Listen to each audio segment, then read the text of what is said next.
with the devil.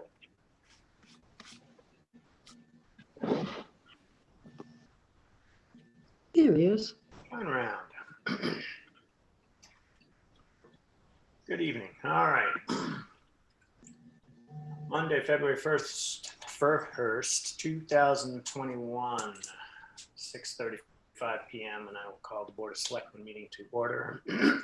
This meeting is being recorded and minutes are being taken by Gail Hunter.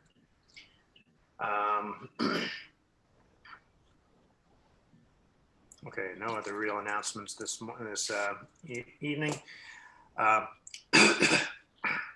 As part of our item number 0 on the agenda, if anybody in the audience has any public comment that they want to make on something that's not on the agenda tonight, raise your hand or unmute yourself and identify yourself, and I'll recognize you for a short comment. Hi, Eli. It's Muffin. Hey, Muffin, go ahead. Thank you. Hi, everybody. It's nice to see people. I usually have my camera off. Hello. I'd just like to ask the board that you encourage the Board of Health to make every effort to put a vaccine clinic together for our seniors over the age of 75.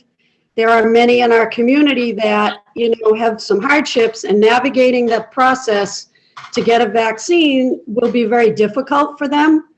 I'd hope that there might be a plan at minimum to help those that are housebound. I listened in on the Board of Health meeting last Thursday, and it sounded as though there might be some, a little hesitation for some understandable reasons, but I just wanted to reach out to you folks and ask if you would encourage them to see what they can do to put something together. And on a separate note, I apologize, I didn't include the attachment on the email I sent you all this morning. I have since done that. So give me a shout if you have any questions about it, about that attachment. Thanks so much for everything you're doing. Thank you. Did get the attachment this evening, and it looks like it's packed full of useful, interesting information. Yeah, and quite timely, I believe.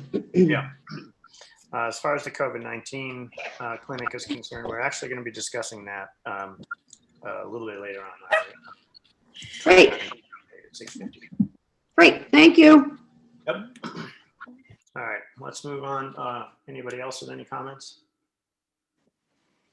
All right, we're going to move on to item number 1 on the agenda, which is a committee appointment discussion for the Zoning Board of Appeals as alternate. Last meeting, we interviewed Sean Zahn for this position, and I want to take the time now to go. Well, the board members have had time to think about this over the past 2 weeks, and I want to go around the board, see where we want to go with this position. So, board members, who wants to make any comment here?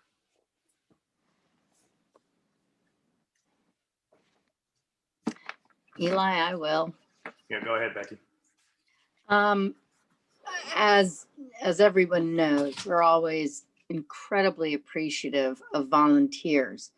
I just with everything the zoning board is going to be facing over the next year or so, I would personally think if we could get someone with zoning background or conservation background, it would be incredibly helpful. That being said, we do have Mr. Zahn here right now. I'm just very concerned about what's coming up.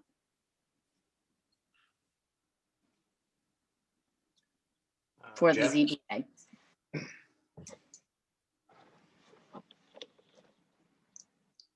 Jeff, you got any comments at this point? I'd like to hear from some other board members first. John Round?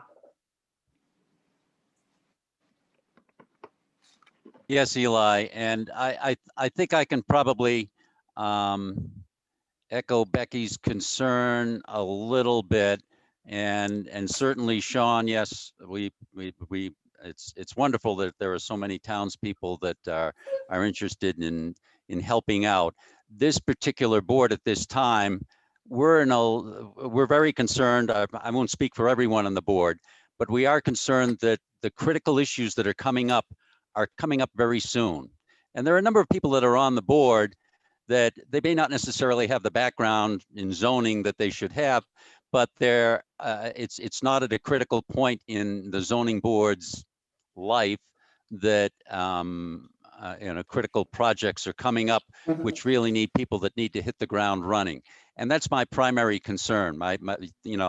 Sean, your interest and enthusiasm and wanting to be able to help in that particular area is great, but the timing right now is, we're just scratching our head. Now, that's not to say that we're going to find someone that can raise their hands that has spent time in real estate development and or conservation or even both. But I think I do have a little bit of concerns about that. And Sean, I don't know if you've spoken with other zoning board folks and are aware of all of the details and things that or all of the issues they know that are coming up and they're going to have to deal with. And the zoning board will be in a hot seat, no question about it, in several months. And we'll have to evaluate, in fact, this 40B opportunity, which I think will kind of wind up in their lap sometime in the first half of this year. So that's my only concern. But from an interest and enthusiasm perspective, I have I don't have any reservations.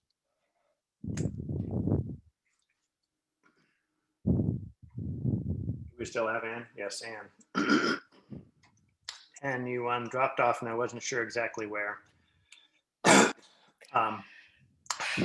I dropped off when Muffin was talking. I agree with what she said, and I just agree with what John said. All right.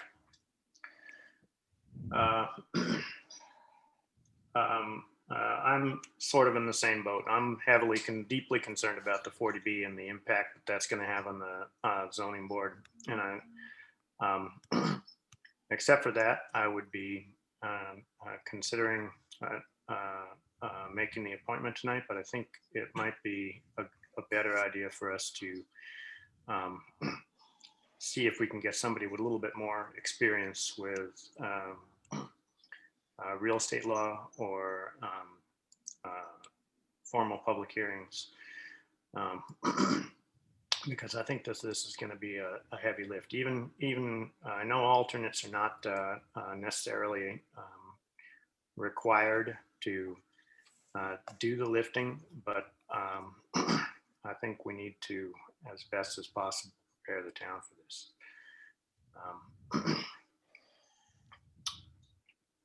Jeff, do you have any thoughts?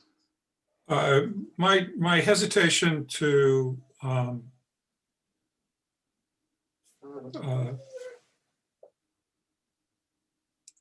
in the same direction that other board members are going with this is that this is an alternate position. And this would be an opportunity to, over the next couple of months before the 40B goes to the ZBA, to become oriented to the board's actions and the concerns. There are other matters before the ZBA as well. And I'm kind of on the fence with delaying Sean's appointment.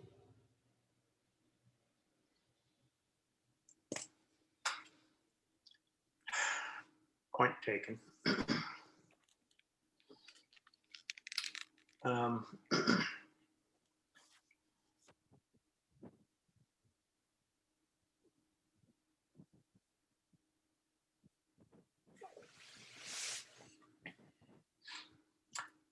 So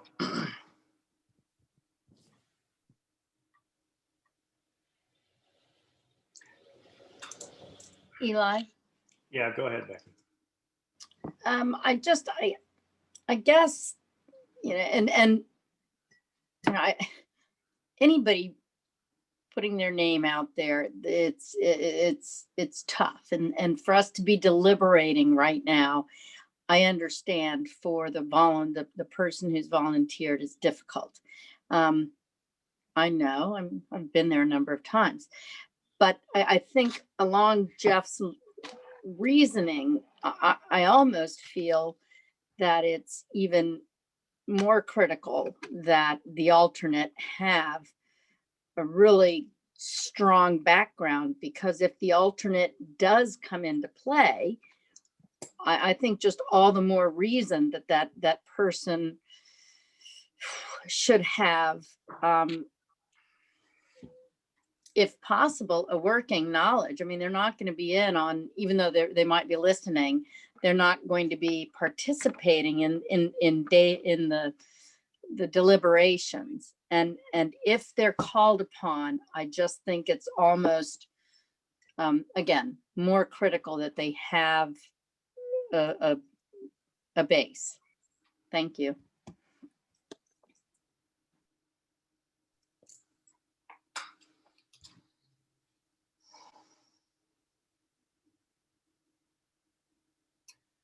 Well, I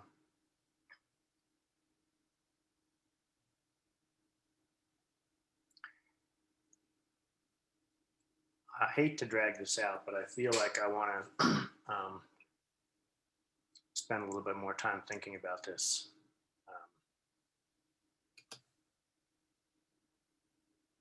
And maybe talking to some other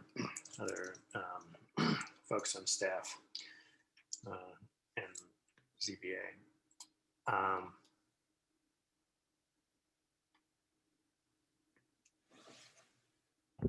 Are other board members all right if we, well, actually, Sarah Mellish has her hand up, so I'll take comment from Sarah. Am I unmuted? You are. Okay.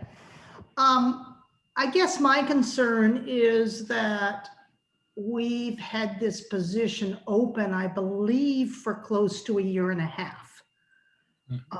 We have one alternate who would like to step off the board. We've been lucky since COVID-19 because nobody can travel for their business.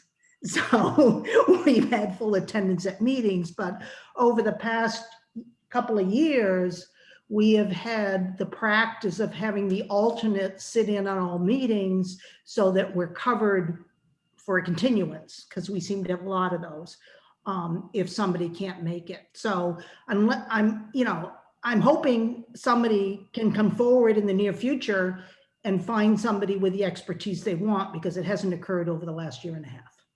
That's all I have to say. Thanks. Okay, thank you, Sarah. So, would that change any board members' opinions? Yes. Changes mine. Especially if they do have another alternate coming off.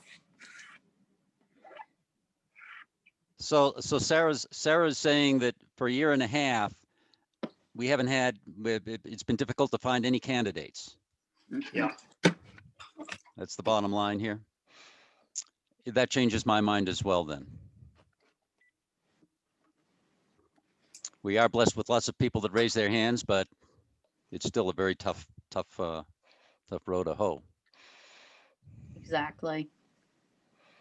And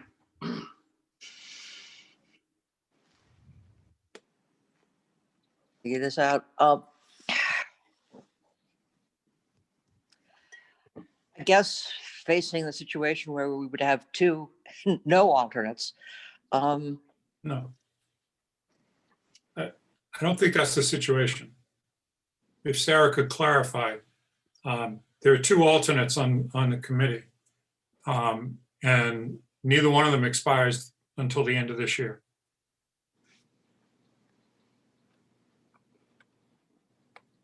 However, I mean, Sarah, if Sarah could clarify whether the alternate that is wanting to get off the committee is the second alternate that goes out in 22, that would be helpful. That's correct. he would not have signed on as an alternate except for the fact that we were short on members. So he could elect to resign if he so desired. But he hasn't done that because he knew we were having difficulties finding people. So James Mitchell is leaving the board and James Dietrich would like to.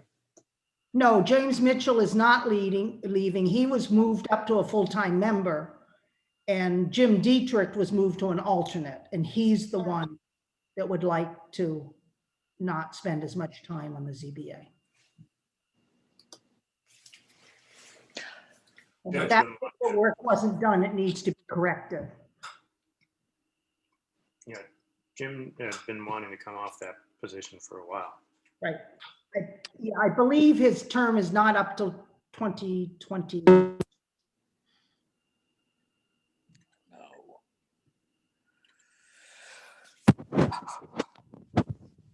Did we lose Sarah? No, I'm still on. She's still there. She didn't have anything else to say at that point. All right. So Sean, doesn't this sound inviting? Especially You're in what's a fun coming up. position, Mr. Zahn, and I apologize for it. We're definitely making sausage here in full view.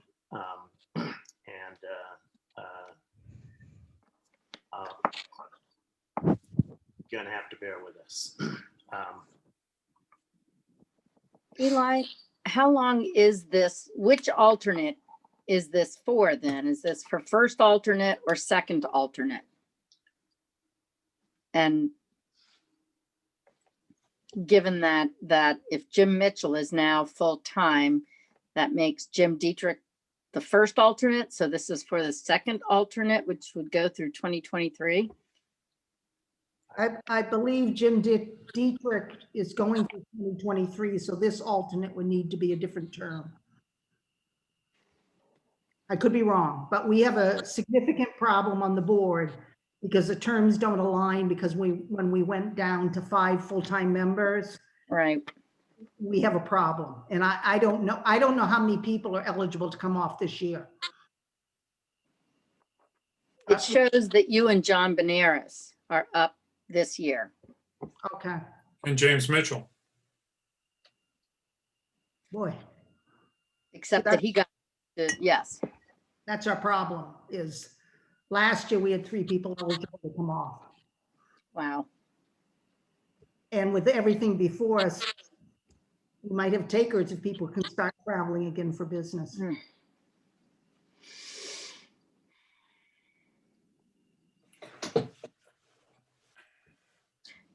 Sarah, how many full-time members are there? There are 5 and 2 alternates. And the problem is any vote needs to have 4 people to grant a special permit. So one of the things I've contemplated is we increase from 5 to 7 full-time members and not have any alternates. And that would mean if people were missing, we still only needed 4 votes to pass a special permit. There are only 6 people listed on the site with 2 alternates. Well, and yeah, James Mitchell should have been moved up to full-time and for some reason the paperwork wasn't done. That was supposed to occur, I believe, when Bridget Murray left. Okay, so James's alternate position is the one that Sean's applying for, Correct. and Jim would like to get off. Right. Dietrich. Yeah, Jim Dietrich. Okay. He's been willing to stay on so far.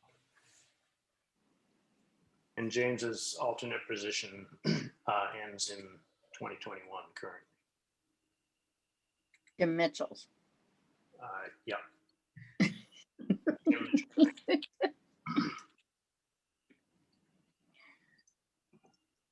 All right, we're spending quite a lot of time chewing on this. I would like to make a motion if I may.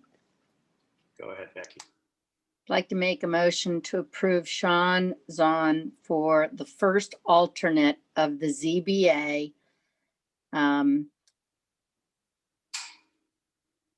That's it. Second. Friendly amendment for a term ending in June of 2021, which means we'll be back to reappoint some point soon. Mhm. Any discussion? Yes, are the designations first and second alternate mean that if there's a need for a member to vote on a proposal, that the first alternate is the first one in? You know, I don't know the formal requirement there. Sarah, is that done by policy or is that done by statute? It's done by policy. So if there's two alternates, we find which alternate is available and willing to sit in. You know, the challenge we have is if one alternate isn't there for one meeting, you know, continue. And with the 40B, I think we're going to run into a lot of problems. So I'd like them all to participate in meetings so we have coverage. So if I could make a friendly amendment to Becky's motion, I'd like to suggest that we move for Sean to go into the second alternate position, which doesn't expire until 2023, so that he's not subject to being brought forward again. I would accept that, but are we able to do that?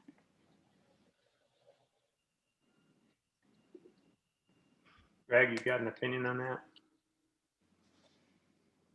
So technically, Jim Dietrich is alternate 2 at this point. Is that what we're saying? I don't have that in front of me. Yes, so- yes. Yeah. Ends in 2023. I don't think we can quite do that. I think it's cleaner to appoint Mr. Zahn as alternate 1. And I don't see a problem in upping the reappointment come June. Yeah. I mean, I'm pretty sure that Jim Dietrich would agree, but we didn't post it that way. I don't think it would be quite the right thing to do to take that step tonight. Then I don't accept the friendly amendment. That's very unfriendly of you. Mhm. I know. I'm sorry, Jeff. Poor choice of words right now. So the alternative, since we have a motion on the floor, is to vote against the appointment, talk to Jim, see whether he would resign, and appoint Sean into the second alternate position. Yeah, but that's a lot more work right now. I'd It rather is. It leaves us with one down. proceed with proceed on the course that we're going. Mhm. Okay, just trying to give Yep. Sean some running room. All right, any more discussion? All right, roll call vote.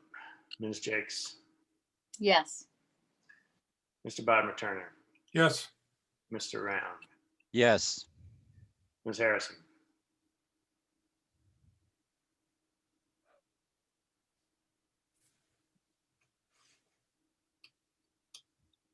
she's muted.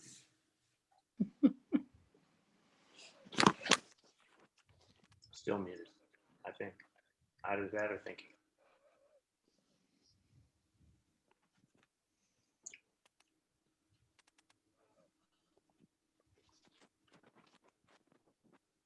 Nope, still muted.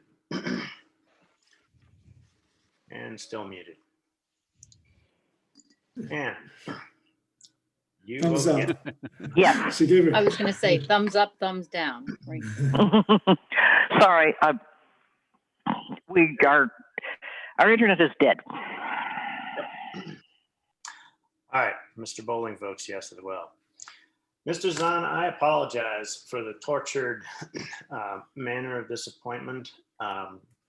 You have just had the misfortune to step into just the right strange squeaky little spot at one of the more difficult points in time of our boards. And that's all I can offer you.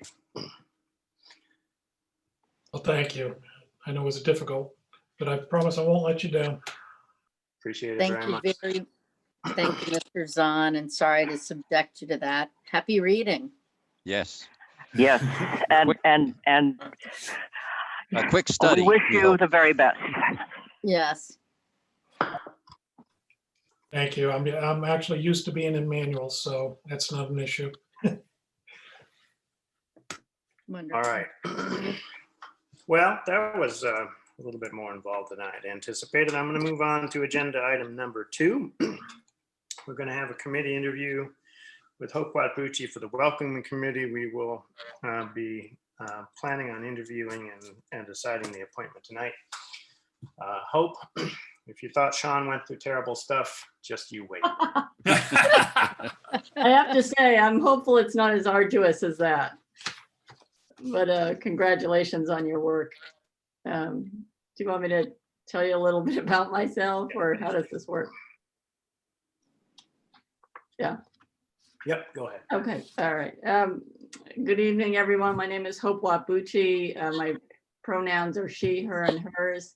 And I'm here as to offer my assistance as a member of the Welcoming Committee. I'm a longtime Manchester resident, having been here since the age of 6. I won't tell you how old I am now. Leaving the town only to serve in the United States Army active duty and to finish college education, ending up with a PhD in law and policy, and residing with my wife here in Manchester in my childhood home. I've served the town in many ways. At first as the only and female commander of the American Legion Post 113 for several years. I served on the planning board as well, and I'm currently serving on the 4th of July committee. Not quite as arduous as the zoning board. But I heard about the Welcoming Committee from Christine Matrano. And I'm also the founder and president of North Shore Pride, a nonprofit organization that I started 10 years ago. With a mission of education and advocacy on behalf of LGBTQ+ persons on the North Shore. We provide educational forums and assistance to our community here on the North Shore. It was started because we had hate crimes on the North Shore. And so I wanted to do something to combat that and provide education to our community. As a result of my conversation with Christine Matrano, I realized that there's no LGBTQ+ representation on the Welcoming Committee for the town of Manchester.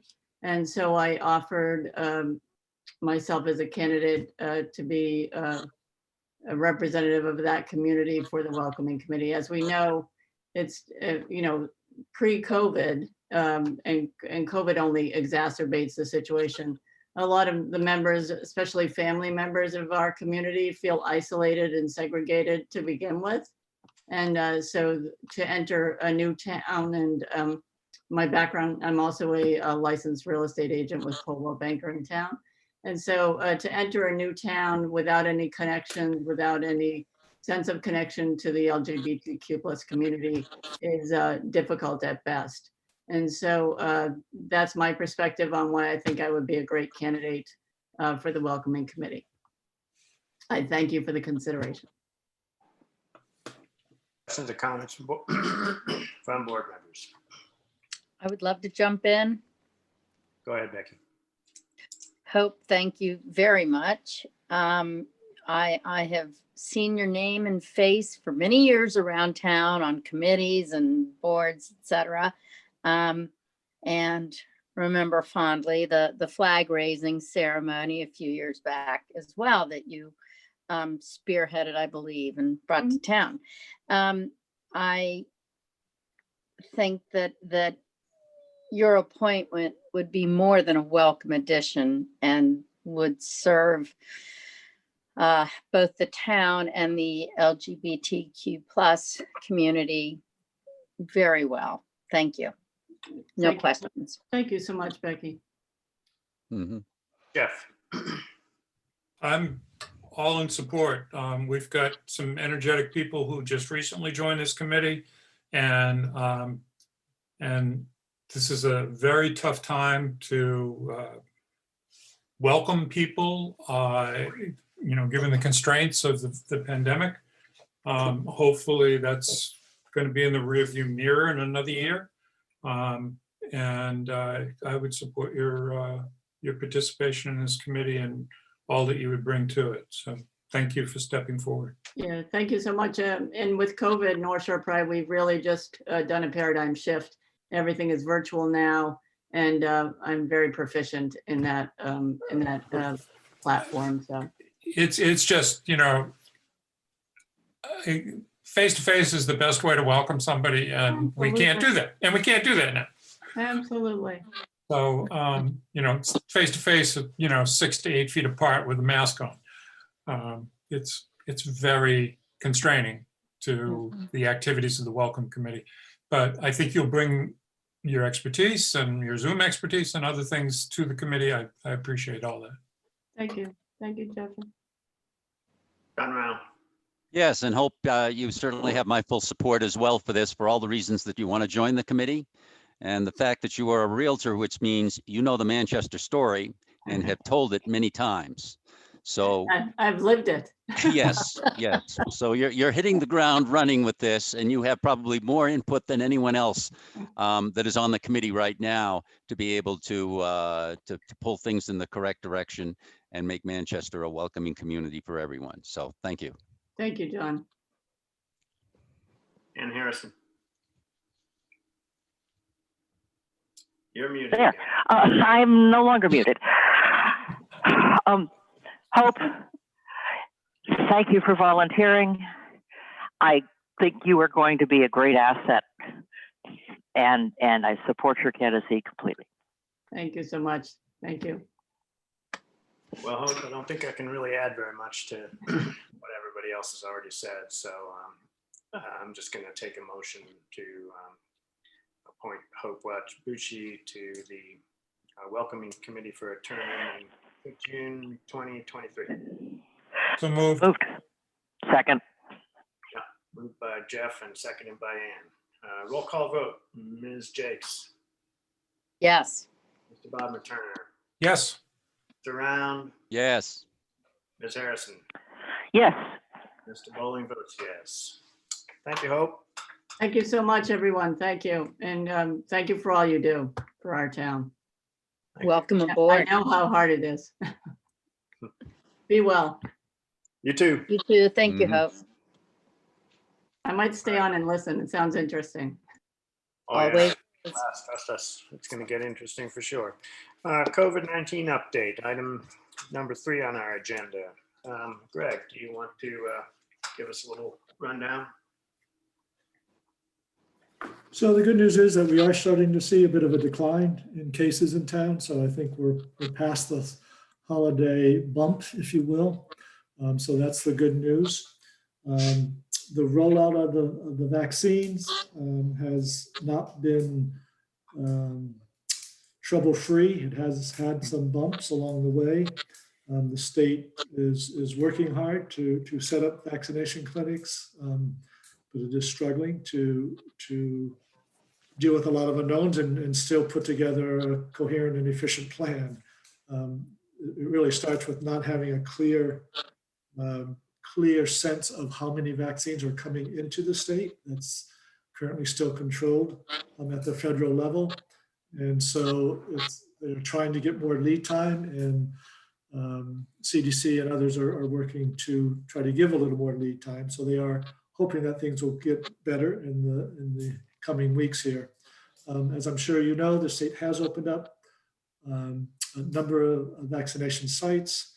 A new one opened up in Essex County in Danvers at the Doubletree Inn or Hotel. And so that will be the major site for vaccinations in Essex County. But in addition to that, both Walgreens and CVS as national pharmacies, they are participating, and independent pharmacies are also participating, though not all of them. And again, the struggles around getting vaccines is what's hindering getting more people shots. The state does have a sign up, online sign up system that experienced some stress and hiccups with just being flooded with people trying to get on and getting appointments. Again, I think they are working hard to iron out those hiccups. They've also in the process of rolling out an 800 number so that people don't have to just go by internet. They can dial up and talk to someone to help register. And there's also not only that at the state level, but at the county level, the volunteer Medicare group is also gearing up to provide assistance in people registering for a vaccination slot. The primary care physicians and the local hospitals they are affiliated with, they are ramping up as well. I know that Leahy Health folks whose primary care is through Leahy Health, they should have received an email directly about ways they can sign up. And if they haven't, they will be in the next few days. So that is ramping up as well. Currently, we're still in the end of phase 1 at the beginning of phase 2. So people 75 or older are eligible. They've gone through the healthcare workers and first responders, et cetera. And I've also done most of the nursing homes and congregate care facilities.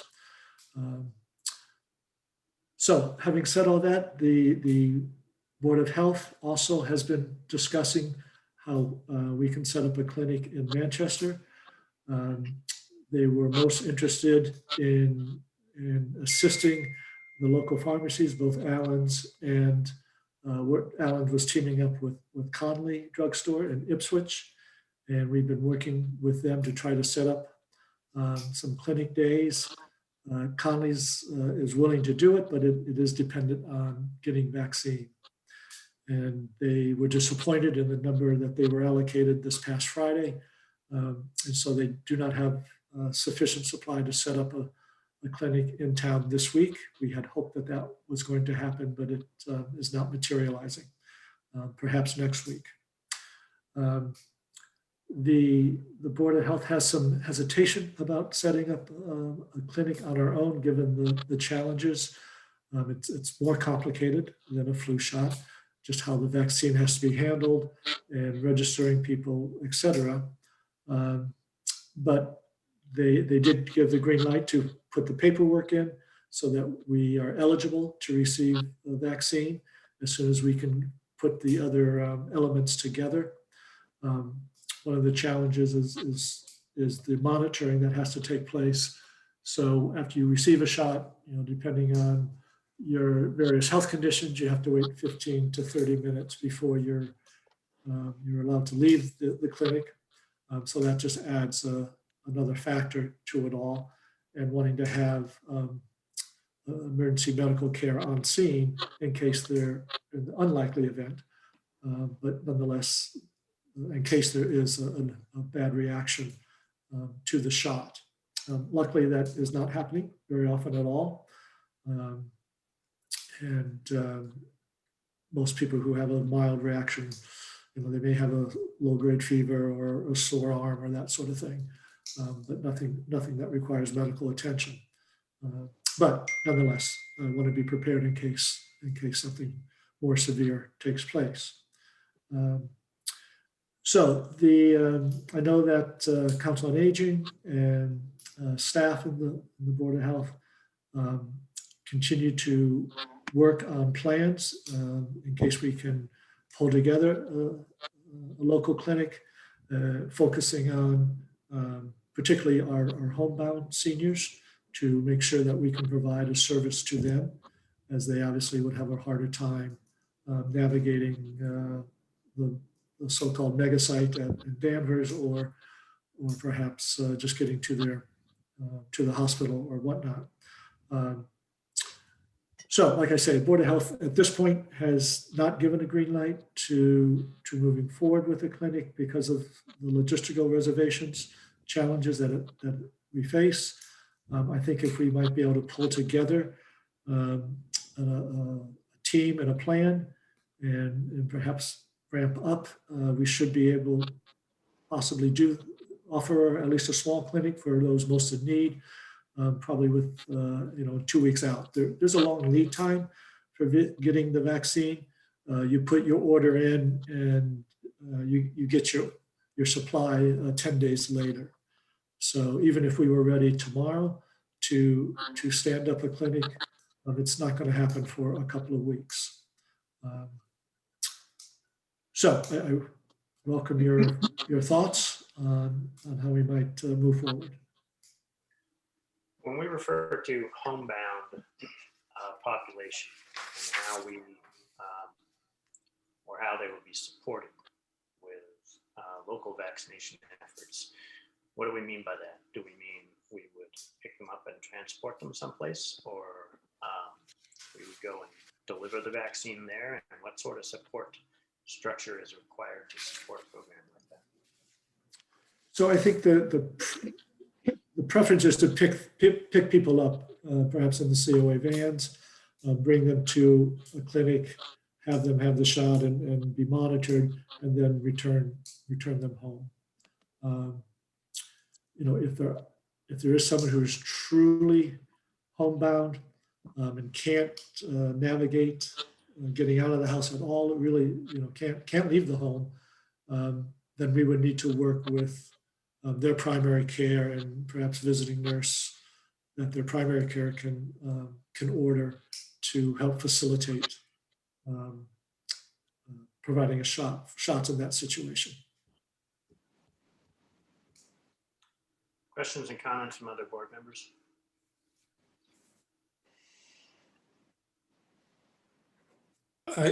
Eli, if I may, Greg, the presence of an EMT, is that going to be required for Allen's and Conley's? They need to provide either skilled nurse or EMT, some monitoring system, and we would help facilitate that with them. That's one of the things that we could help bring to the table. Perhaps one of our EMTs, off hours, so pay them in overtime, so they could come in when they're not on regular duty, so that they could be present and provide assistance if needed. And then, of course, if a situation arose, then we call our ambulance in and go from there. Eli, may I ask a question? Greg, do we know how many people, if we're talking about maybe getting 75 vaccines, how many homebound people do we have in town, or how many people would we need to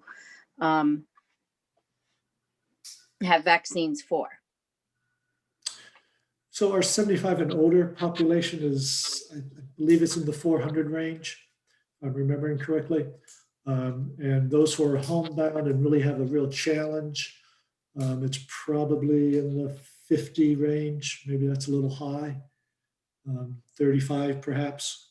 I would say between 35 and 50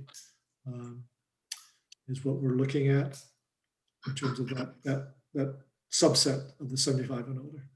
So then how would we determine who would get the remaining vaccines so they wouldn't go to waste? I mean, we would want that lined up. Yeah. Yeah. So that's one of the challenges. You need to make sure you have enough people. I don't think that would be a problem. I think we could line up I don't folks. think so.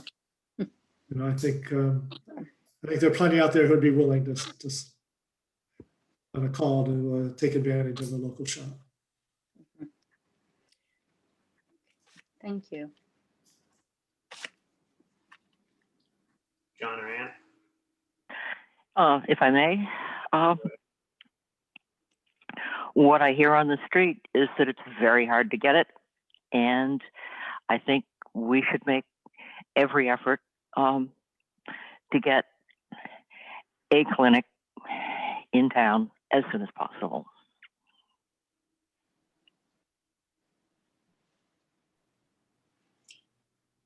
John, you're muted.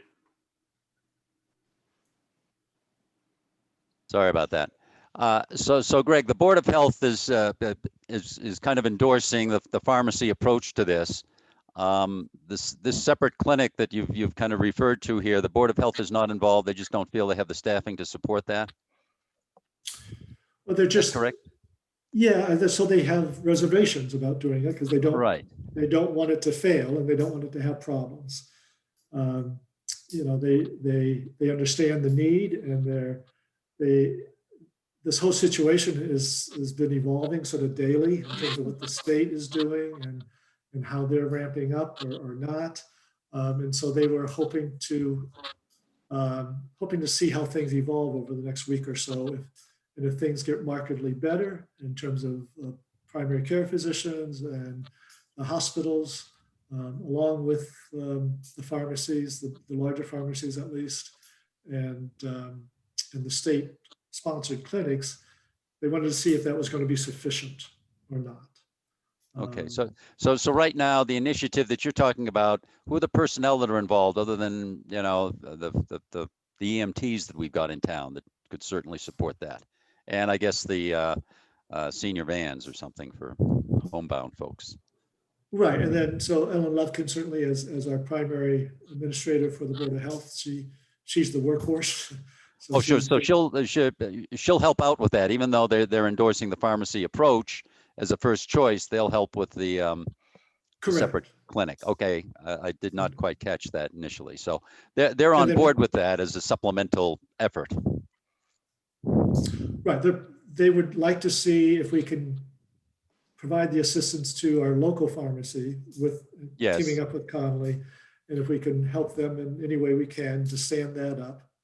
And if that doesn't work, then I think they would revisit how we could set up our own town-sponsored clinic. All right, I just want to make sure that they're on board with this initiative, with maybe perhaps certain reservations. It's not their first choice necessarily if the pharmacy works, but there's no guarantee that is organized to do right. so. Okay. And at the moment, there's no guarantee that we would even get vaccinated. All right. So you know, so that's, but you don't know unless you ask.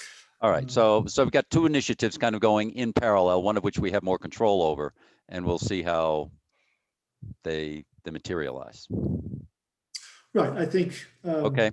It's helpful to know if you have a strong feeling about providing direct support, vaccination to at least our 75 and older population.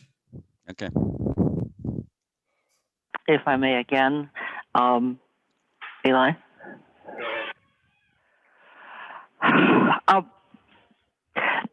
When the COVID first erupted around here, we were very concerned about seeing what we could do to make the lives of our townspeople better. I think this is another opportunity to do that, and I think we should push it hard. Eli, may I? Yeah, go ahead, Becky. I completely agree with Ann. I think that we have, you know, even some people for whom, you know, a trip to the pharmacy would not be in their comfort zone at this point. I think that if we can get vaccines going for our homebound people as quickly as possible, underscore as possible, I think that's what we need to do. Yeah. So, Eli, can I ask another question? Yeah, go ahead. I'm trying to understand how, you know, what kind of money you need to put this all together. We would need to pay an administrating nurse, we would need to pay an EMT. Do we need to pay for the vaccine, or does that come to us through state grants? We do not need to pay for the vaccines. We do have a group of nurses who have offered to volunteer to provide the shot itself. And so I don't see this as a high cost from a dollar perspective. It's just making sure that all the needed logistical pieces line up. From making sure we have good refrigeration and monitoring of that refrigerator for the vaccine itself, to making sure we have the staff on hand or the volunteers on hand to do the monitoring and post the shot. Okay, so that leads to the final two questions that I had, which are, one, do we need to purchase the kind of refrigeration necessary for this vaccine, which is a very super cool refrigeration system, or can we pick it up the day of and use it that day?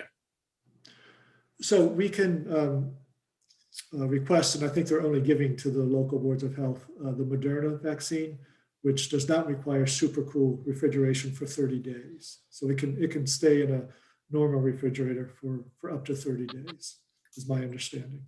Okay, and my final question is, what specific training do the nurses need, the volunteers need to administer this vaccine? My understanding is that visiting nurses are not allowed to do this because of A, training issues, and B, refrigeration issues, probably more the refrigeration issues, but. Right. So there is some required training. I don't think it is too onerous from what I understand in talking to a couple people. But I don't have those details to share with you right now. Okay, so we need to get the volunteers trained. We need to provide adequate refrigeration. We need to finish the paperwork to get the vaccine, and then the logistics of setting up appointments. Right. So Ellen Lufkin and the Board of Health and Nancy Hammond and Council on Aging, they're willing to sort of be the lead and work on all those logistics. But they do need a green light from both you and the Board of Health before they go the next step of establishing an actual clinic. Okay, and we'd also need to track patients in terms of first shot, second shot. Yeah, so that's all done through the state's registration system, PEPMOD, I think they're calling it. And if you get a shot, then you are automatically registered for your second shot through that PEPMOD system, and they notify you when that'll be. Obviously, we need to coordinate that to provide that second date. Okay. I'm strongly in support of this.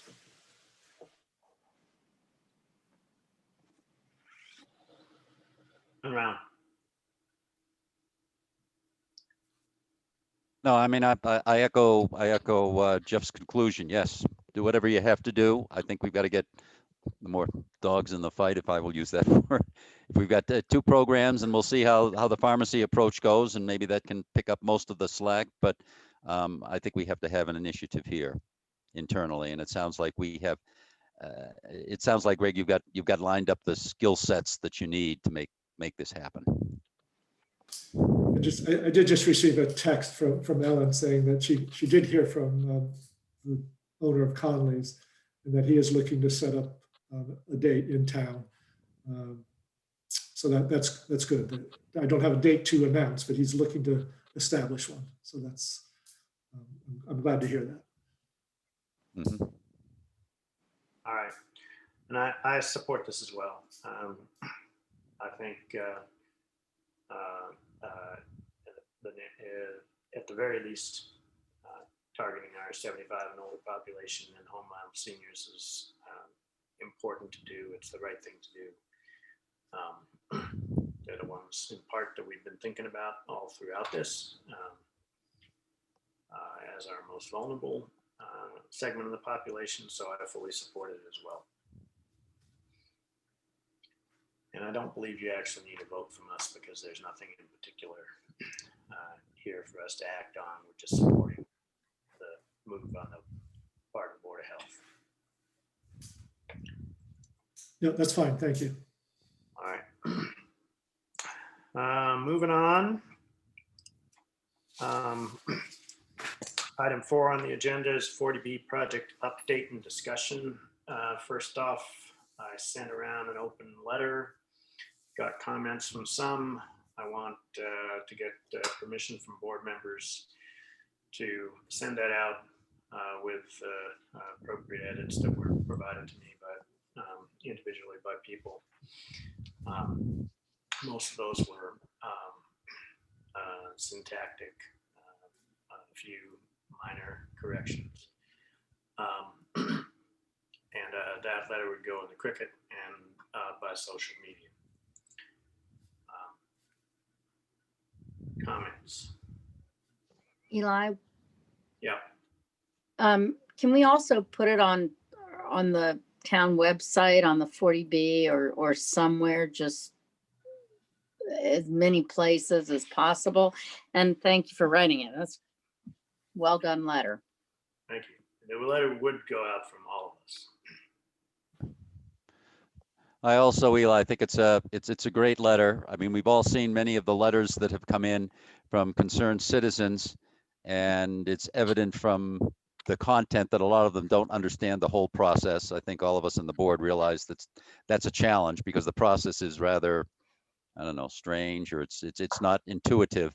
And so the fact that you're really clarifying that as much as you can here, I think will help a long way. So I thought it was a well written letter. I mean, it's a long process, but it's a long letter because it is a long process. So good. Jeff?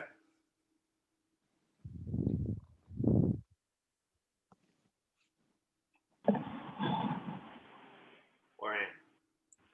I'd be proud to have my name on that letter. Thank you. Jeff? You're muted. Oops, I was muted. I said I support the letter as written and echo Ann's comment. Thank you. All right. I will get my final edits on that and get it out tomorrow morning sometime. Eli, may I make one more comment? Yeah. You know, it, as John said, it's a very interesting process. And I think the most difficult part for me to swallow is that it's not a law that is designed to actually solve the problem. It's a loophole, and how we best deal with this, I think, is you explained it as well as anybody could. Okay. Now, briefly on the informational side, we're going to be meeting again with the developer.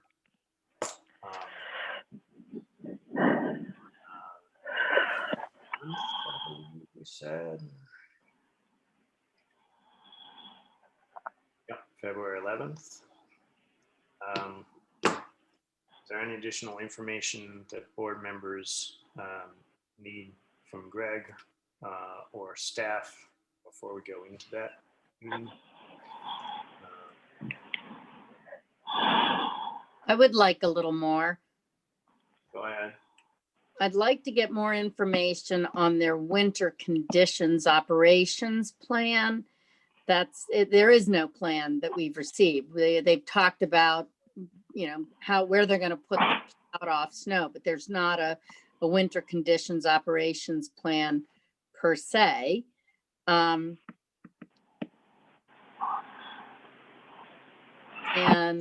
let's see. I had some other points, but I think that's about it for right now that I would like to see.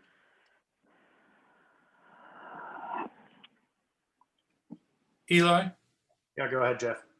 I have a question about how much of the updated letter from the traffic study consultant falls within our purview on this. And how much of this is information that should go to the ZBA to hash out in the comprehensive permit. That's something that John Whitten probably needs to weigh in on, and we can get him to comment. But Greg, do you have any comment? No, I was going to suggest we could have John give us that guidance. All right. We'll do that and get that emailed out to people.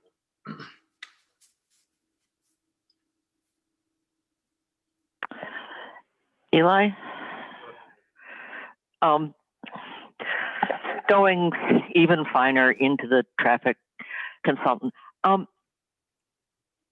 I would like to know whether the development can be done without any sidewalk, or is there some state requirement for pedestrian access to the site? That's probably a question for John, but I would like that one answered. Greg, you follow up on that for us? Yes, I will. John Round? No, you know, we've got to continue to go through the list of things that we started and largely covered at our last meeting. Is that going to occur next Thursday? Yeah, so the plan is to go through environmental, Yes. traffic, and other impacts. Now, I have no expectation that we're going to reach the end of negotiations. It's just my intent to walk through those things, just as we did with the fiscal impact with the developer at the last meeting. Right. And kind of get a feel for where we each side stands, and then decide our next steps and whatever additional information we All right. need to get out. Then the list that we have covers, you know, all of the issues that are of concern to me. They're certainly in there, and the sidewalk issue is high up there, but that is included in that list of concerns. So that will all be, we'll find out where everybody stands. Okay, and we're still waiting for the some of the information from SLV regarding the cost per unit for the 80%, 60% AMI.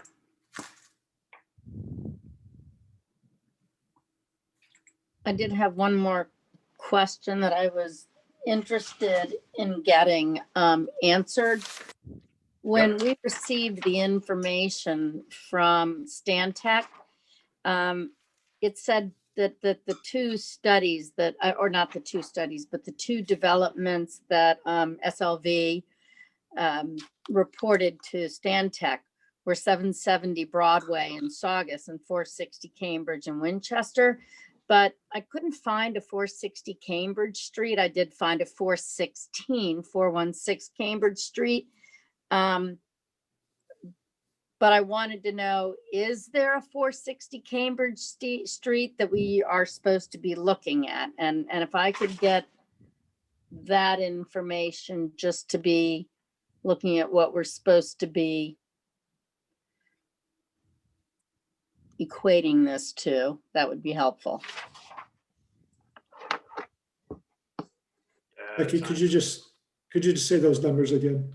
Yeah. It was Stantec, well, SLV provided to Stantec in terms of developments that also had just one point of ingress egress, as 770 Broadway in Saugus and 460 Cambridge Street in Winchester. but I couldn't find a 460 Cambridge Street. I did find a 416 Cambridge Street in Winchester that was a proposed 40B. But I don't Okay. think either of those really equate to what we're looking at. But in any case, I'd like to just make sure that I'm looking at what we're supposed to be looking at. Yeah, okay.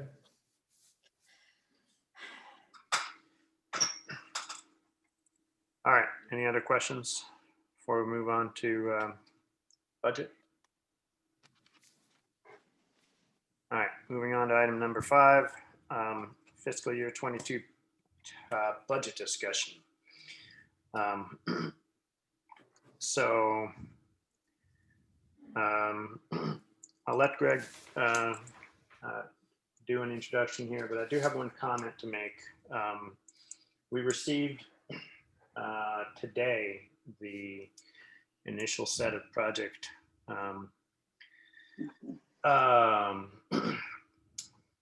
there go my words.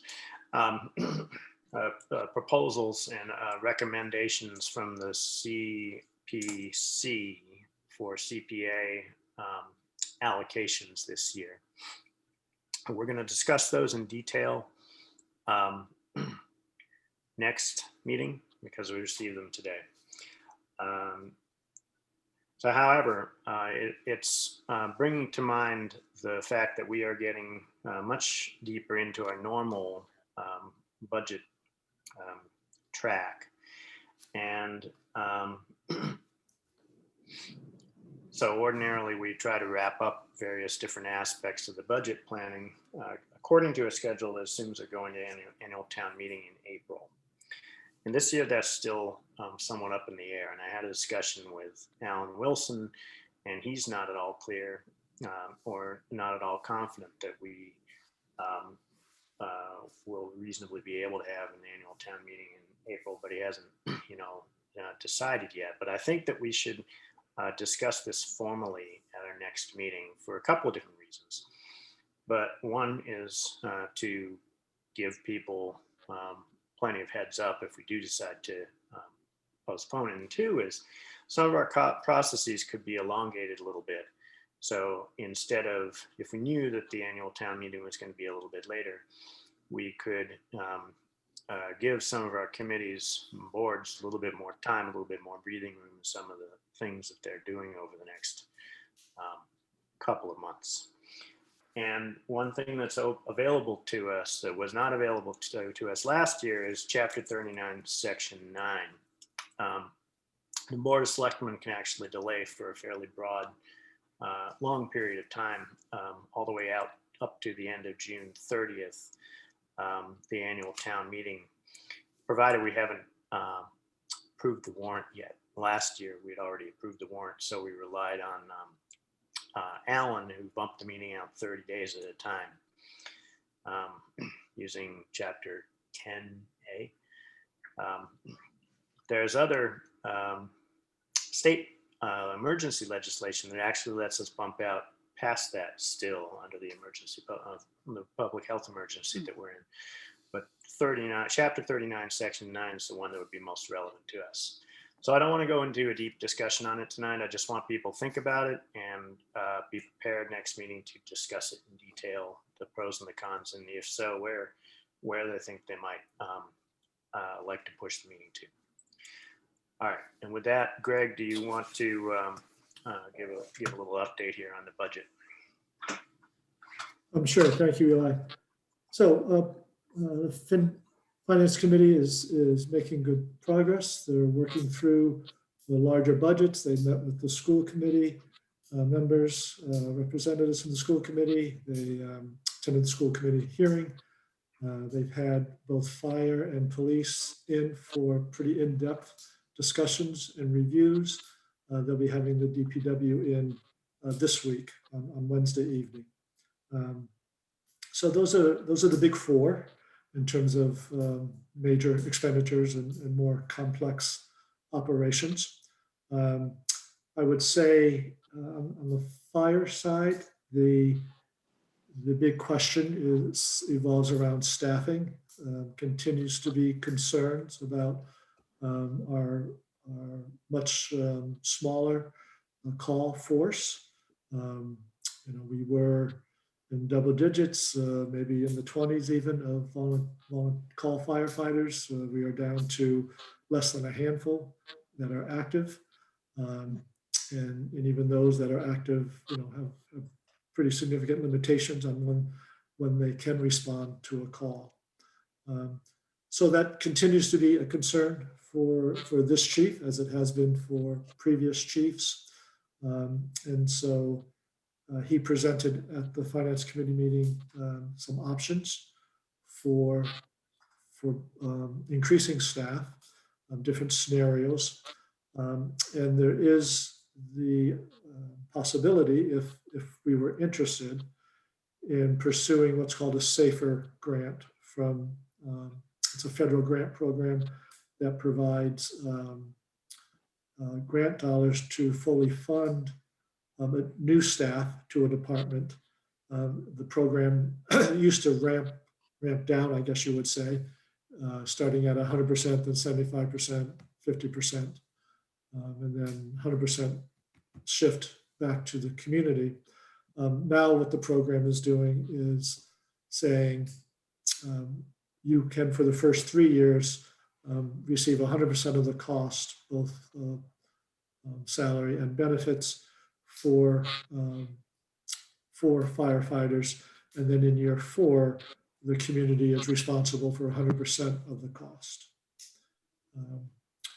So that is a discussion. I just wanted to highlight that the Finance Committee has not completed their review of that, but it is something that was put on the table and is being discussed. And your input on that will be needed as well as we go forward.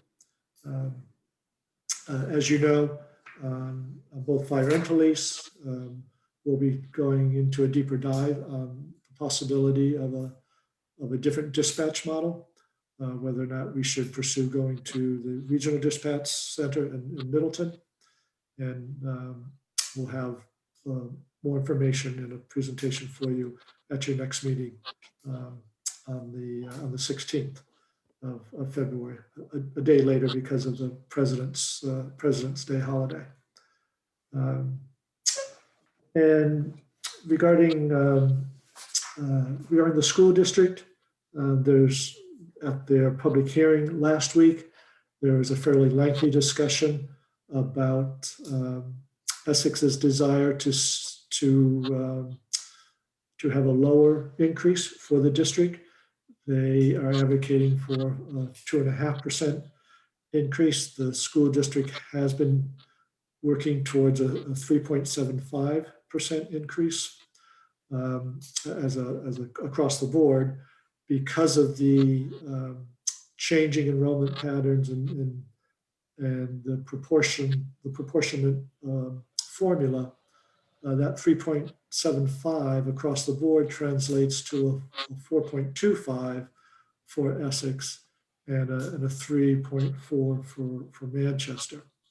The 3.4 happens to coincide with the preliminary budget that we had put together. So it hits our target, but it is significantly above what Essex is currently looking for in order to balance their total town budget. So the school district will take up this conversation again tomorrow night as they wrestle whether or not they should dip much deeper into their reserves in order to come out with a 2.5% increase for Essex. That would be closer to a 2% increase for Manchester, which just puts more pressure on their reserves.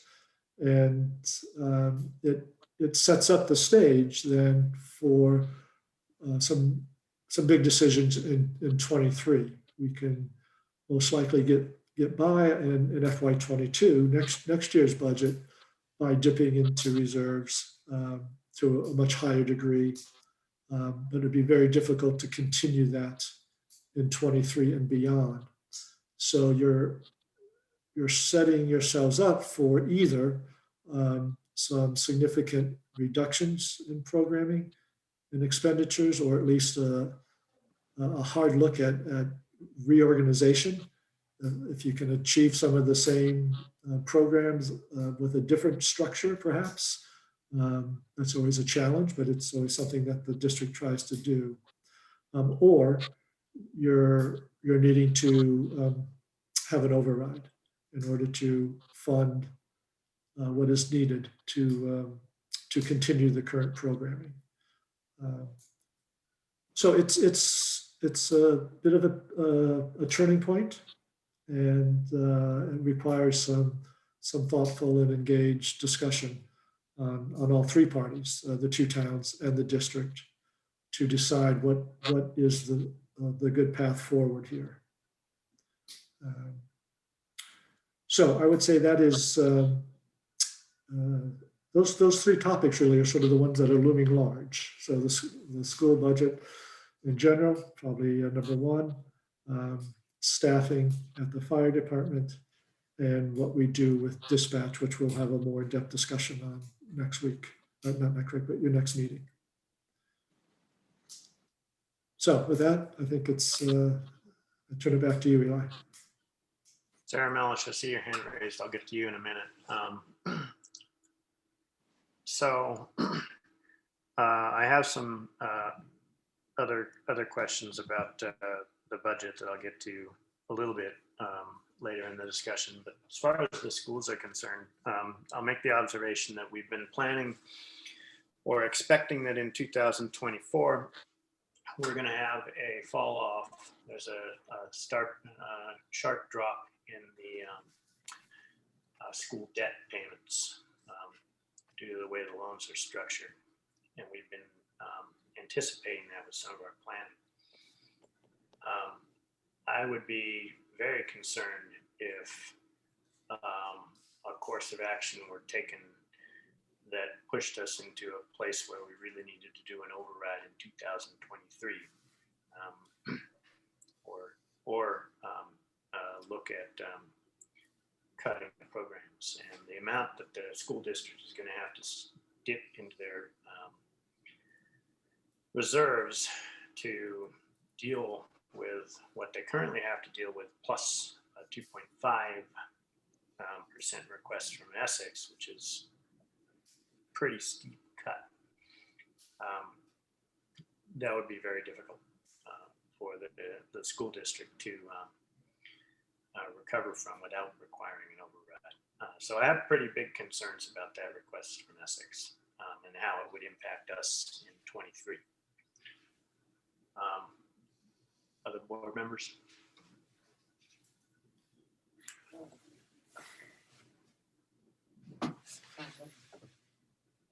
Eli, if I may.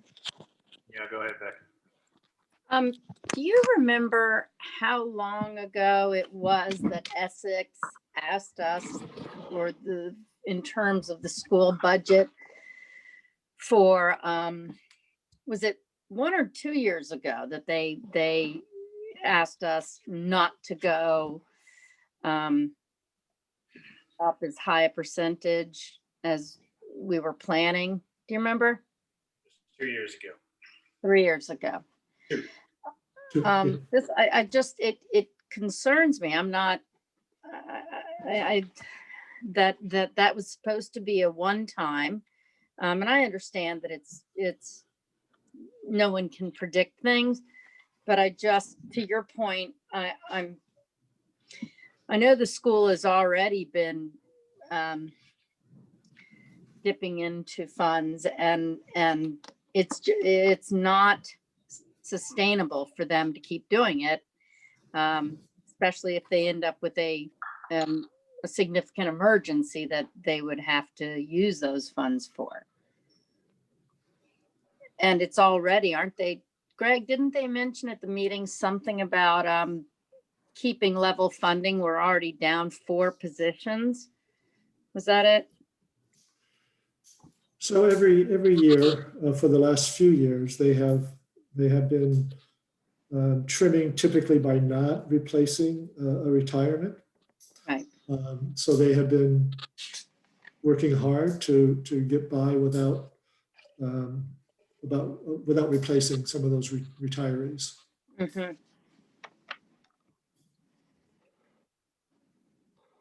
And I will say that they have had to dip significantly into the reserves for this current year. Mhm. Going hybrid has required, in some cases, having to double up. So a teacher or a staff member who for health reasons, can't be exposing themselves even with the various protections that are in place. So they're on paid leave. And so they have to replace that person with someone else in order to provide the in-person learning. So their expenses this year have been significantly higher. And even though there was some hope that FEMA dollars would come through for that, FEMA has done a 180 and has pulled back on providing those kind of funds. They do have some CARES money, but not nearly enough to cover all of the expenses that they're incurring.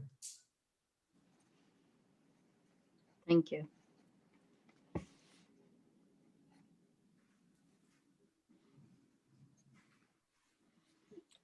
Any comments from board members on the school budget aspect right now? Eli, I might ask, I assume that the school committee is quite well aware of this override concern that you have described. Is that a fair statement?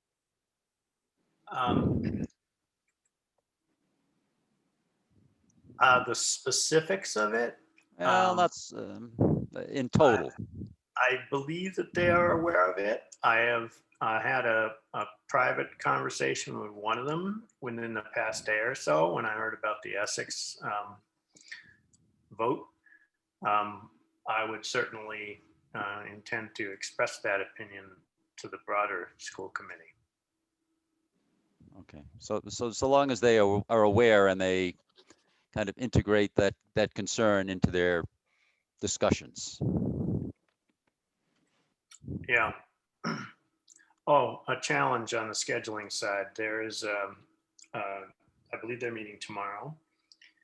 Correct. But we also have the codification public forum tomorrow.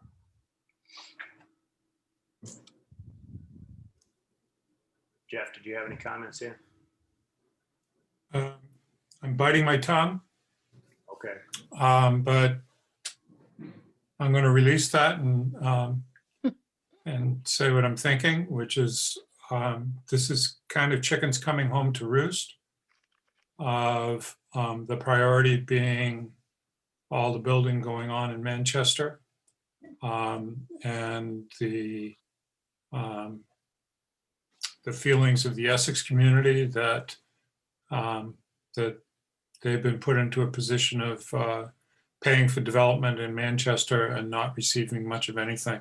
And that this really came to a head when funding was jeopardized for the Eagle Nest rebuild. I think there's a lot of resentment in the Essex community. And I'm here to represent Manchester, but I worked in Essex for 18 years at the elementary school. And the feeling about the need to build Memorial School over again first was that they took care of their school and they were getting pushed to the end of the line as a result. And that Manchester did not take care of their school and they got a new building. So I think it's a really challenging situation, and they've defrayed expenses for many years on other projects within their town until that was no longer tenable. And they're almost at the point of completing the capital project of a new public safety building, which is much needed and has been much needed for a long time. So I don't think that Essex should be made out to be the bad guy here. whether they can hold off until some of the bonds start to decrease or not. I don't know, but I think the sense is that they've been asked to hold off, hold off, hold off, and they need to prioritize what they have. So it's a really tough situation. I think an override is a no-win for both towns. And holding off is a no-win for Essex.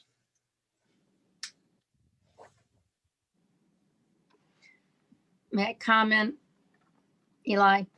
Yeah, go ahead.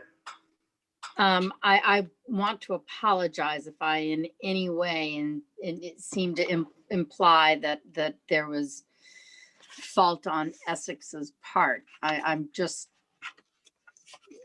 stating a concern, and I was not at all in any way trying to point a finger. I didn't take you as pointing a finger, Becky.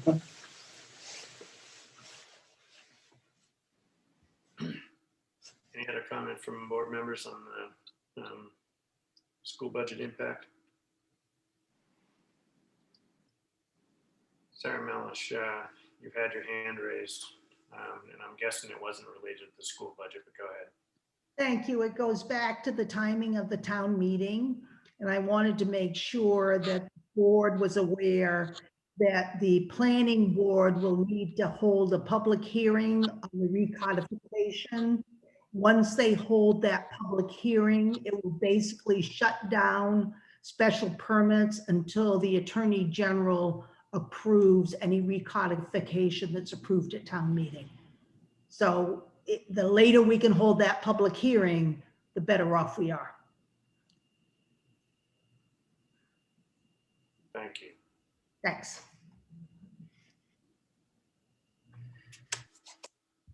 All right. Other aspects of the budget that board members want to talk about. I do have, Sarah, is your hand raised again, or is that? No. I lowered it. I thought. I think you and I both lowered your hand. Yeah. We'll try again. Sorry. There we go. All right. I have one or two items on the budget, but do other board members have anything they want to go over with Greg?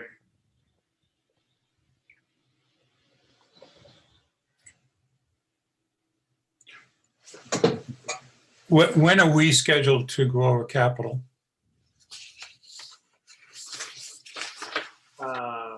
I know that FinCom is going to do capital after they do DPW. Is that correct, Greg? Yes, correct.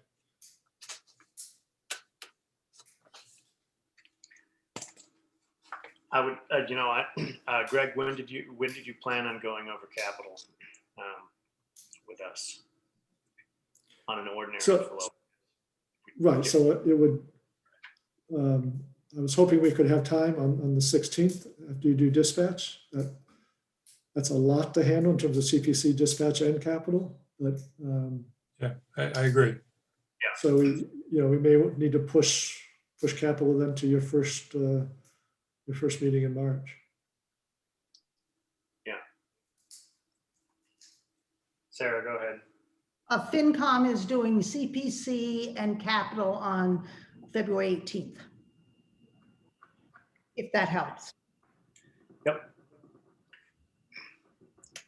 So first meeting in March is still reasonable for us. Is that all right with you, Jeff? How do we, that means that we would have to move the town meeting. I don't believe You wouldn't have to, but you're pushing it awfully tight.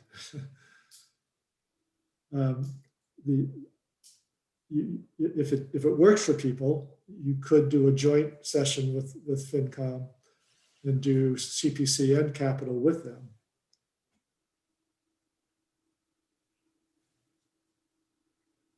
And that's, as Sarah just said, that's the 18th.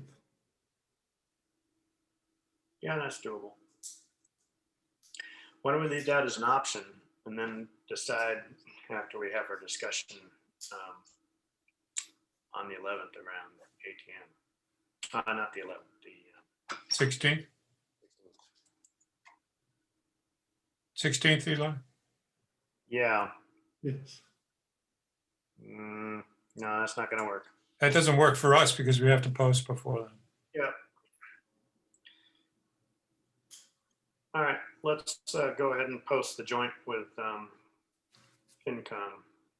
if board members are willing to do that.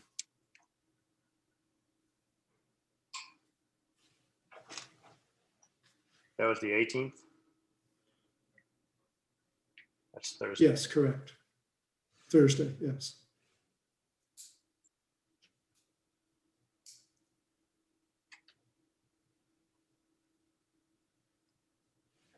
All right, now that actually leaves us the option of pushing it out if we do decide to push things out on the 16th with respect to annual town meeting. Is that at 7? I have that their meeting on the calendar, town calendar is 7. Is that what time, Sarah, or is it 6:30? 7. Okay, thank you. FinCom meets at 7. I tried 6:30, it didn't work. Okay, thank you. And FinCom is meeting on the 40B on 17. Is that FinCom or ZBA? FinCom is meeting on 40B on 2/17. CBA has its meeting on 2/17. So I won't be at the FinCom meeting Okay, for design. okay.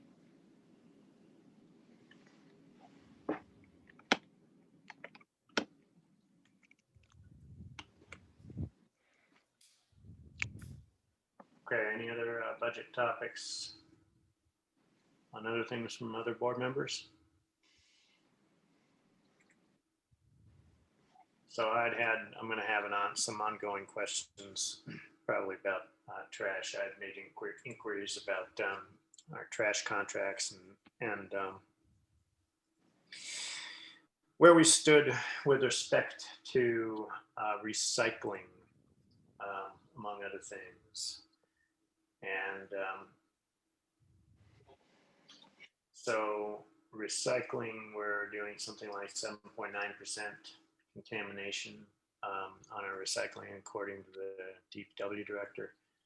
Greg, where do we stand right now with respect to the rejection rate as a result and any penalties that are coming to us from recycling? What's the crystal ball on recycling giving us for the next year or two? Right, so if we continue to be at that relatively low contamination rate, then we can avoid the extra penalties. I mean, we're still paying more for recycling than we were, just because of the very poor condition of the recycling market. But because our contamination rates are so good, we are avoiding the higher penalties and fees. You know, communities that are up in the 20% plus contamination rate, that's when they're getting the fees imposed, those additional fees. So if people can continue to do a pretty good job of keeping the contaminants out, that bodes well for us. What's our next threshold, or is there another threshold for the contamination rate on the plus side? Yeah, my understanding is that, you know, when they do audits and you're 20% or over, that's when they're hitting you with higher fees. Okay. And I missed the number that we're at now. 7.9. Seriously? Yeah. 7.921 or something like that? Yeah. Okay. 7. Which actually originally I thought that brought us closer to the contamination rates that were going to penalize us, because I thought originally we were looking at having to beat something like 92% or better. I'd heard some terrible number like that last year. Yes, you did. And what they've done basically is realizing that was nearly impossible to meet. They basically have just upped the baseline for everybody and then hit the next threshold higher. Okay. All right, and it's still the case that we are, as much as we can put into compost, reduces the tippage rate and the total tippage rate and is a benefit to us. Is that correct? Yes, so it's certainly less expensive for us to pay for composting than it is to have that compost weight as part of our tipping fee that we pay at the waste energy plant.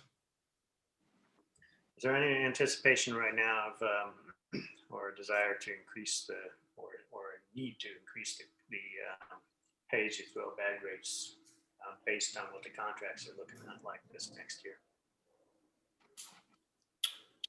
So we continue to take in less money than it cost us to manage our solid waste all around. The bag fees are bringing in, I think I want to say in the 250 range, perhaps. I think in that general vicinity. And our total cost for solid waste is probably close to double that.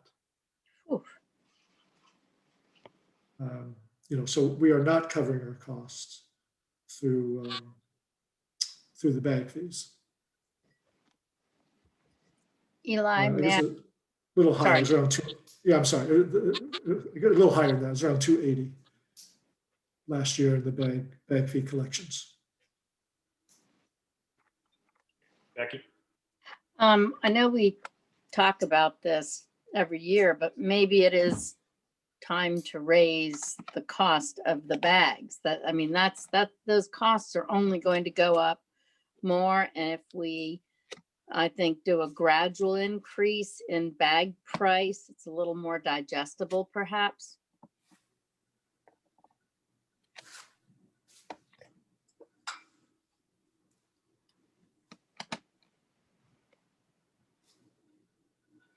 I'm hearing crickets.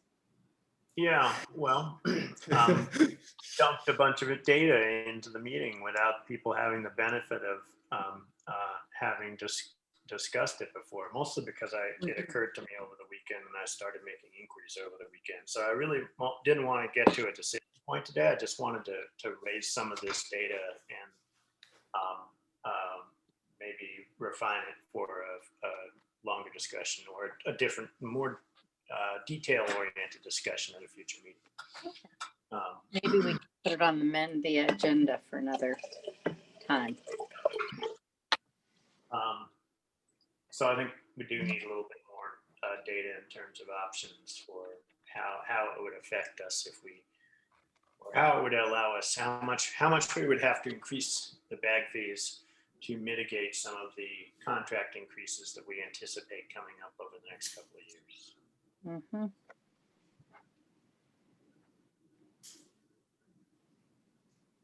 So Greg, I'll refine some of my questions there, see if we can get a little bit more of a detailed ask or question raised for the board in front of one of the next meeting or two. Yeah, that'll be fine. Any other items on FY22 budget that people want to raise? Speaking of data, do we know how many households participate in pay-as-you-go? Oh, it's pay as you throw? Yeah. Well, that's a good question. Sorry, that's basically everybody, unless you're in a private subdivision or private, condominium complex. But certainly the vast majority of single-family homes are doing pay-as-you-throw.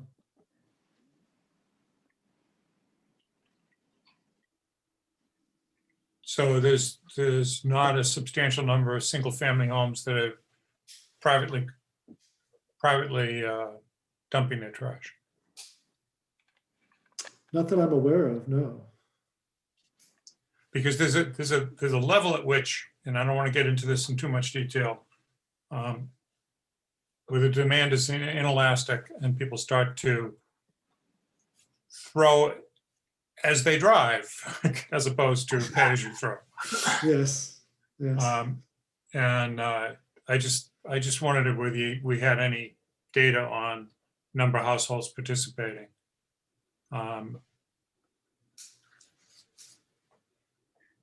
I'll double check. I'll have to see, but I'm not aware of any significant number of people who are not participating. There are a few apartment Right. to do that. And I know of some people, some individuals who hire their own Yes. garbage collections. Do we have a breakdown of how much we save in compost? And if we were to try to give some more information and perhaps let people know that if they use the compost, then we don't have to look for savings elsewhere. I know of a number of people who won't use the compost because they think it's it's annoying to them. So it's $4.50 a bag. Exactly. 9 would be even worse.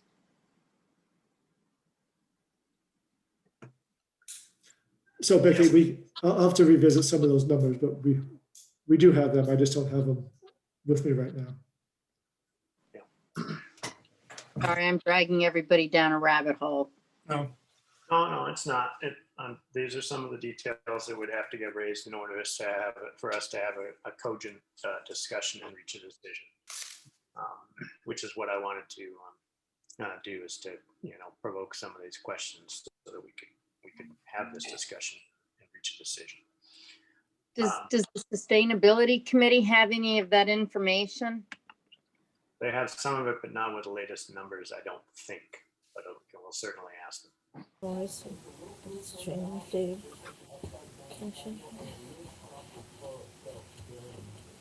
All right, any other questions that people want to have answered about trash for when we actually have a serious or a decision-making discussion on this? Or recommendation-making discussion? I'm sure they'd probably be interested in these aspects. Eli? Yes. Oh, am I interrupting anyone? It's Jane Matrano. I just found out you were on Oh, hi, Jane. How are you? the meeting. It says Dave, but it's Jane. Yeah. Are you right in the middle of I have a question that I was hoping Is to. it related to the budget? I hope you didn't. Is it budget? No, it's not. It's COVID. Okay, tell you what, let me finish up a couple things on the Sure. budget. Sure. I'll come back to you for your COVID question. Thank you. You just stick with us. Any other budget questions? All right. And I will close out agenda item number 5, which was budget discussions, and I'll go to Jane Matrano's question on COVID. Thank you. Yep. You ready? I'm ready. Oh, okay. Thank you. I'm wondering if there's any plan in town that would allow the town to do its own vaccinations with town nurses. Yep. There are a lot of us that would like to do it that are nurses, and we just don't know how to go about it. Yep. We just had a discussion with that a little bit earlier this evening. The board expressed its support for providing some town-supported vaccinations for 75 and older crew and the homebound crew. Right. The Board of Health is working with Allen's Pharmacy, Connolly's to see if we can help provide these services. And with any luck, folks will be hearing soon on that front. So yes, there's a strong desire to support that, and we're looking to see if we can. Greg, do you Okay. have to add? No, I think that sums it up pretty well.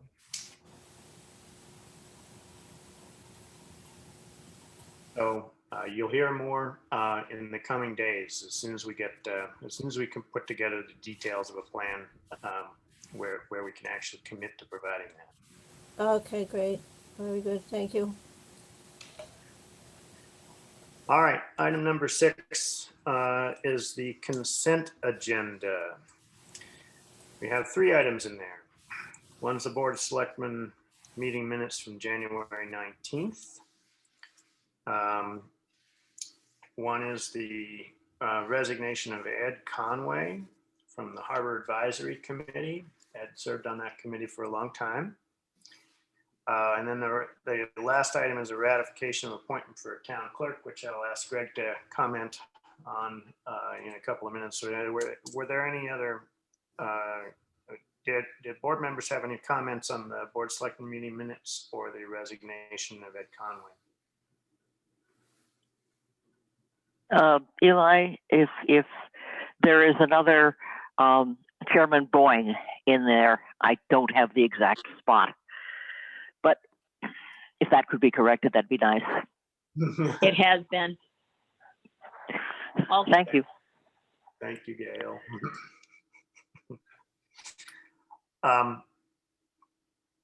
Ratification of appointment of the town clerk. Greg, would you speak? Yes. Pleased to present for your ratification, Diane Bucco, to be our next town clerk. Diane comes to us from Wenham, where she is currently the town clerk. It's an elected position in Wenham. She's been doing that for the past 6 years.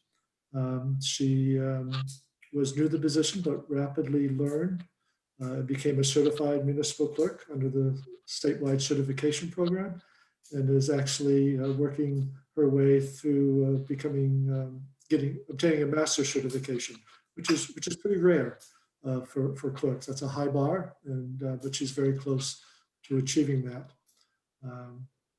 Diane received very high marks, both through our internal interview process. The staff that joined me were very impressed with her passion for the job and her commitment to working as a team member for town hall. And also her various references were quite glowing.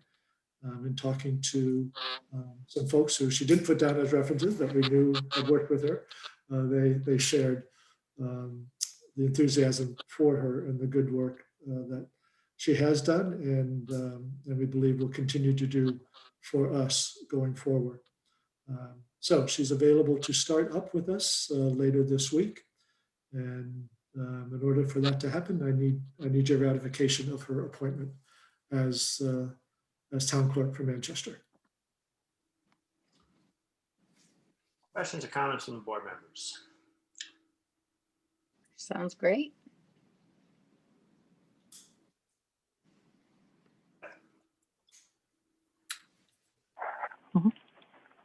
I think looking over the material that we were given, she sounds like a great candidate, and would welcome her to come on board.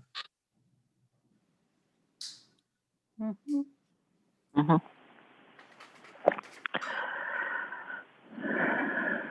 Comments there, then I will take a motion to approve the consent agenda with the Board of Selectmen meeting minutes from January 19th, the resignation of Ed Conway from the HAC, and the ratification of appointment of Diane Bucco as the town clerk.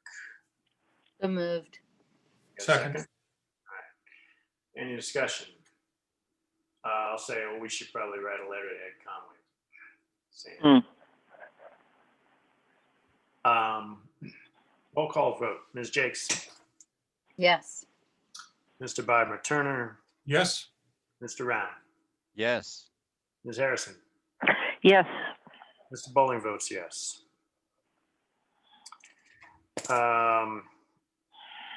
Correspondence. So we have 2 items in correspondence. One is from the assessors, which outlines the overlay surplus for the general operating budget, which is a regular report from them. And the second is a petition article for town meeting regarding 40Bs and affordable housing. This is a non-binding petition article. Just a comment for anybody who is in the audience and curious, citizen petition articles are at the annual town meeting are petition articles that are signed by 10 or more people. They are required to be placed on the warrant if they are properly formed, and this one is. So this article will be on the warrant at the annual town meeting. And we'll discuss the details of that at a later date. I need to ask if there are any comments from the public before FY22 budget discussion. If anybody has any comments or questions that they want to ask, I'll give them an opportunity right now before we move on. Eli Hill, go ahead.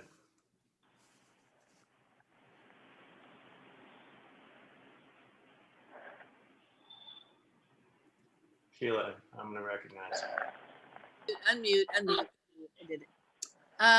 It's just a question about the warrant. It's not a question about the budget. The topic you were just on. Let me know when I can ask that question. Yeah, go ahead. Ask it now. Thank you. In that we don't know for sure what the date of the town meeting will be, can you tell me what is the last date you will accept a petition, an article for the warrant?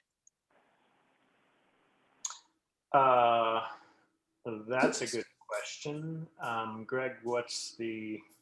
So the bylaw says it's 60 days prior to the date of the town meeting.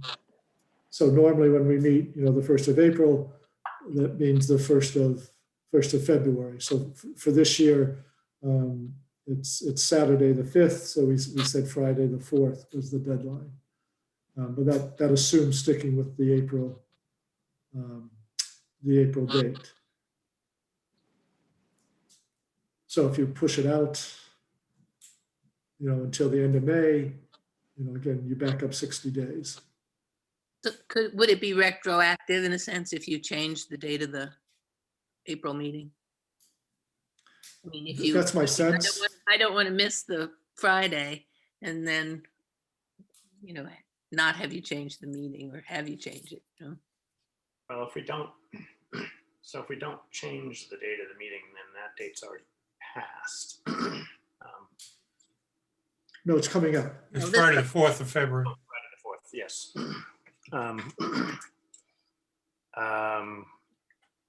But would it be retroactive? I mean, it would, if we pushed it out, if we pushed the date of the meeting out and made that public, then I believe that would push out the date of the petition article limit. So her dilemma is that you won't make that announcement until after the deadline, the original date passes, which is this Friday. Yeah. Well, not a lot I can do about that. I can't tell you now how it's going to turn out next meeting.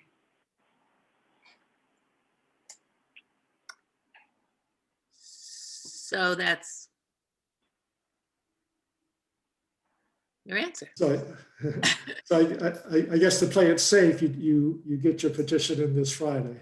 Yeah. If you want to take a chance. If I'm a risk taker, I cross my fingers. Okay. Exactly. Exactly. Greg, is it Friday or Thursday? I've been told it was Thursday. Yeah. Friday, Thursday is the 4th. Well, Thursday's the 4th. Well, it's 60 days. So it was April 6th, I thought, was the Monday. Oh, wait, April 5th is the Monday.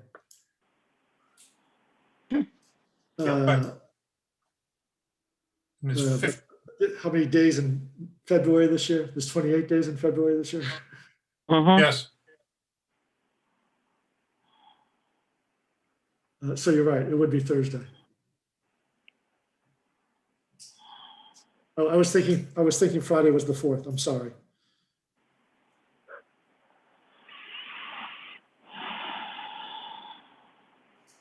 So that's your answer. Thank you. I think. Wow. All right, town administrator's report. Quickly, construction work. People might have seen a lot of steam rising out of Central Street today. They are doing some sewer pipelining. It's a coating of the sewer pipes to prevent infiltration and inflow. So they were doing that work in front of Town Hall today. They'll be going along Church Street tomorrow if the weather cooperates. So that work is underway. The revetment work at Singing Beach also is underway. I'm hoping that the beach is holding up okay tonight and tomorrow with the nor'easter we've got going here. And they are also then moving over to the seawall at West Beach, where where Harbor Street and Boardman Avenue meet right there on the water. That a few years ago was pushed over, at least a section of it was pushed over by a storm. And FEMA monies are paying 75% of both the Singing Beach work and the repairs to the seawall. On the seawall, just quickly, FEMA has indicated that they may be willing to support a larger project there than they had originally indicated. Now that they're on site with the contractor and they've taken a better look at it, they've expressed a willingness to consider extending the project and doing a couple more sections of that seawall. So the good news is that they would be providing that funding, but our 25% match also grows. And so in order to do that, to do both sections, we would need to come up with an additional $184,000 in order to have them complete the rest of the compromised seawall areas. Again, that 184 is our 25% match, and FEMA pays for the rest. We are proposing in the FY22 budget some additional mitigation dollars for damage. We could use some reserve money and then replace the reserve money once town meeting approved that additional capital expenditure. It would be fund balance money so that it becomes available immediately. So it's something to strongly consider. We'll have more details for you at your next meeting, but wanted to give you a heads up on that as a possibility of getting more work done. Again, using mostly the FEMA money for that. HVAC system is almost complete. We're very close to the finish line finally, and that'll improve air quality as well as the more efficient heating and air conditioning system for Town Hall. So glad to see that project finally wrapping up. And then secondly, Eli mentioned it, there's the zoning recodification public meeting. It's a forum to go over a series of possible changes to the zoning bylaws. The bulk of the changes are recodification, reformatting, bringing our bylaws in line with current case law, current state law. There are some sections that are proposed for changes, and those will be reviewed tomorrow night to see if there is public appetite to make those changes. If that is the case, then the planning board would put together a final set of recodification and bylaw changes in preparation for a town meeting vote. So the tomorrow night is a public forum where it's basically taking public input. And then subsequent to that, the planning board would compile a final proposal, and they would hold public hearings then on that final set of proposals in preparation for presenting the final set to town meeting for a vote. So again, that's that meeting is tomorrow night. And I didn't remember the time, 6:30 or 7. I think it's 6:30. 6:30. Yeah, thank you. Yes. So those are the two things I wanted to go over: construction and the recodification. Sandy had a question. Yes, this is for Greg. Having listened to some of the planning board meetings, it sounded like there was going to be a series of meetings about recodification, not one. Can you clarify that tomorrow night is the only one? Do we have your name and address? Oh, I'm sorry. Sandy Rogers, 82 Old Essex Road. Thank you. So Sandy, I'm not 100% sure if they'll have additional forums. I think it'll depend on the feedback and number of participants and the length of the questioning. But there will be additional meetings because they're required to have the public hearing as well. So at a minimum, there'll be tomorrow night's forum and then at least one public hearing. And if tomorrow night requires, there's more questions and concerns or debate than time for, then they would hold a second forum and then put off the public hearings at a later date as well. Okay, thank you.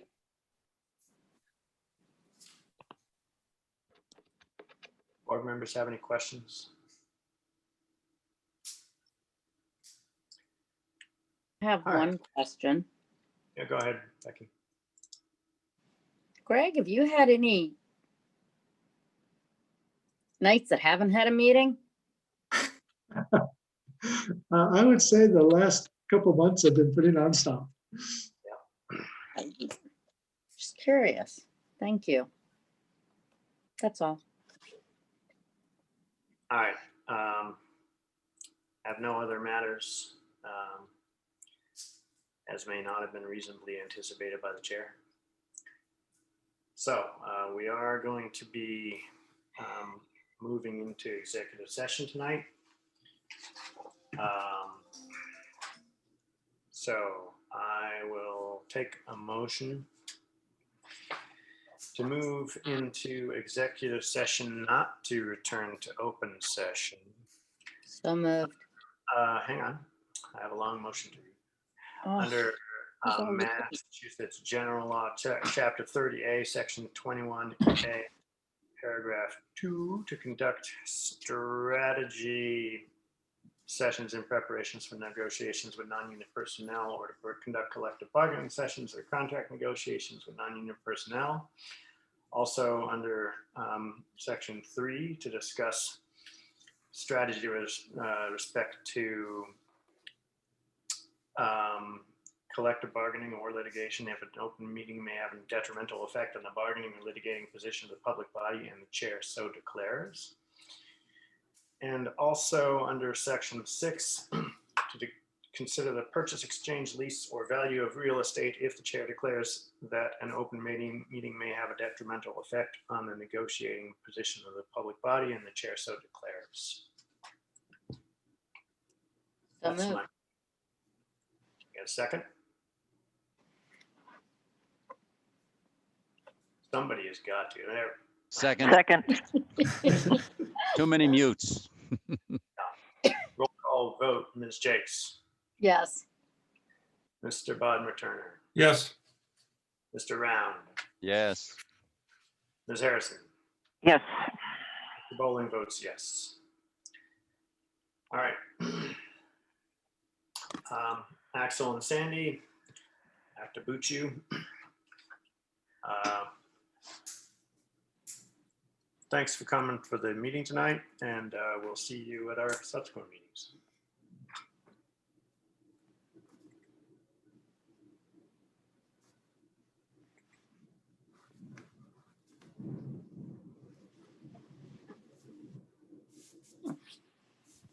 All right. Hang on a minute.